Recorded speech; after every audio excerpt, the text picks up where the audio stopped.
তো গুরু মহারাজ তিনি চাইতেন সমস্ত স্কুল গুরুবৃন্দদের একটাই ইচ্ছে, আমরাও যেন গুরুগত প্রাণ হই। এখন গুরুগত প্রাণ হওয়া মানে এমনটা নয় যে অন্যান্য গুরুদেবদের নিন্দা করা। একজন আদর্শ গুরুগত প্রাণ ভক্ত তিনি সমস্ত গুরুদেবের প্রতি সমদর্শী। এজন্য দেখুন, আমরা যে গোলক বৃন্দাবনে উপনীত হব কিসের মাধ্যমে? মাধ্যমটা কি? হরে কৃষ্ণ মহামন্ত্র কীর্তনের মাধ্যমে। আর সেই হরে কৃষ্ণ মহামন্ত্র যথার্থভাবে কীর্তন করার জন্য আমাদের কি করতে হবে? সেই সূত্রে সেই পরিপ্রেক্ষিতে ভক্তিবিনোদ ঠাকুর বলছেন, গুরুদেবের প্রতি যদি দৃঢ় নিষ্ঠা হয় তবে নাম সংকীর্তনে কৃষ্ণ প্রেম উপজন। গুরুদেবের প্রতি যার নিষ্ঠা যত দৃঢ় হবে তার নামের প্রতি তার আসক্তি তত বৃদ্ধি পাবে। এই জন্য আমাদের গুরুগত প্রাণ হতে হবে। আর বিশেষ করে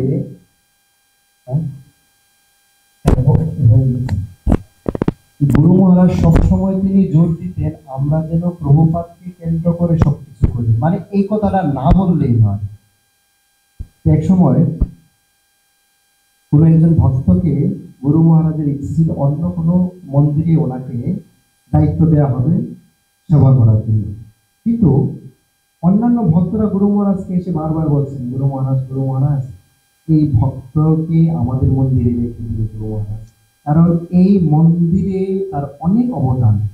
আশেপাশে যত ভক্ত দেখতে পাচ্ছেন ওনাদের নিয়মিত মন্দিরে আসা যাওয়ার থেকে শুরু করে সমস্ত কিছু একদম শুরু থেকে শেষ অবধি ওনার অবদান। তো গুরু মহারাজ তাদেরকে পাত্তা দিলেন না। তো এই কথা বারংবার যখন বলছেন, ফাইনালি গুরু মহারাজ চলে যাবেন যেই মুহূর্তে, তো গুরু মহারাজের গায়ের কাছে গিয়ে একজন ভক্ত গিয়ে বলছেন, গুরু মহারাজ কৃপা করে ওনাকে এখানে রেখে দিন। তো গুরু মহারাজ অত্যন্ত ক্রোধান্বিত হয়ে বলছেন, তোমাকে কে বলেছে এই ভক্তের অবদান? স্কুলে যা কিছু দেখতে পাচ্ছ সমস্ত কিছু ছিল প্রভুপাদের অবদান, ছিল প্রভুপাদের কৃতিত্ব। এই জন্য গুরুদেবের মহিমা অনন্ত, ভগবানের মহিমা অনন্ত। বলা হচ্ছে অনন্ত কৃষ্ণের নাম অনন্ত মহিমা, নারদাদি ব্যস্তের দিতে না বেশি। গুরুদেবের মহিমা কীর্তন করে শেষ করা যাবে না।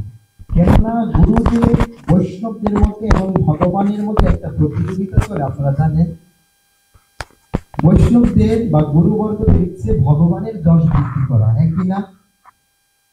মাথা নাড়াচ্ছেন কেউ কেউ নাকি? হ্যাঁ, বৈষ্ণবদের ইচ্ছে হচ্ছে গুরু ভগবানের যশ বৃদ্ধি করা, আর ওইদিকে ভগবানের ইচ্ছে তার ভক্তের যশ বৃদ্ধি করা। এরকম একটা প্রতিযোগিতা। আপনারা জানেন যে ক্ষীরচোরা গোপীনাথের কাহিনী, মাধবেন্দ্র পরিপাদ ওনার জন্য ভগবান ক্ষীর চুরি করেছেন, আর সেই কথা ভেবে মাধবেন্দ্র পরিপাদ ব্রহ্মমঠের আগে ভর্তি হয়ে গেলেন। কেন? সকালবেলা সকলেই জানবেন যে আমার জন্য ভগবান ক্ষীর চুরি করেছে, আমার যশ বৃদ্ধি হবে। তো যশের ওই কথা চিন্তা করে তিনি চলেন, কিন্তু উনি পুরীতে যাবার আগে সেই কথা পুরীবাসীরা জানে। একটু বিচার করে দেখতেন।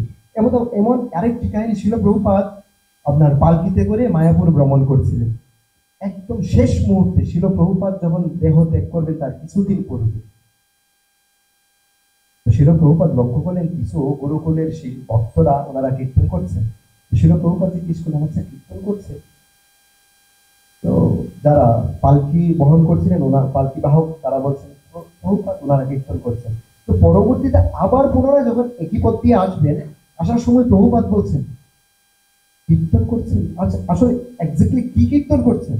তখন ভক্তরা বলছেন, প্রভুপাদ ওনারা কীর্তন করছেন জয় প্রভুপাদ জয় প্রভুপাদ।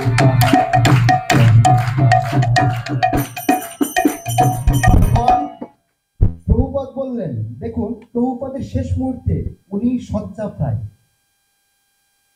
উনি ক্রোধান্বিত হয়ে বলছেন তাদেরকে এক্ষুনি বলো চুপ করার জন্য, তাদেরকে বলো হরে কৃষ্ণ মহামন্ত্র কীর্তন করার জন্য। হরে কৃষ্ণ কৃষ্ণ কৃষ্ণ হরে হরে, হরে রাম হরে রাম প্রভুপাদ কি জয়, শ্রী গুরু মহারাজ কি জয়, অনন্ত অনন্ত কোটি গৌর ভক্ত বৃন্দ কি জয়। গুরু মহারাজের ৮০তম শুভ দেশপূজা মহোৎসব কি জয়। গৌর প্রেমানন্দ।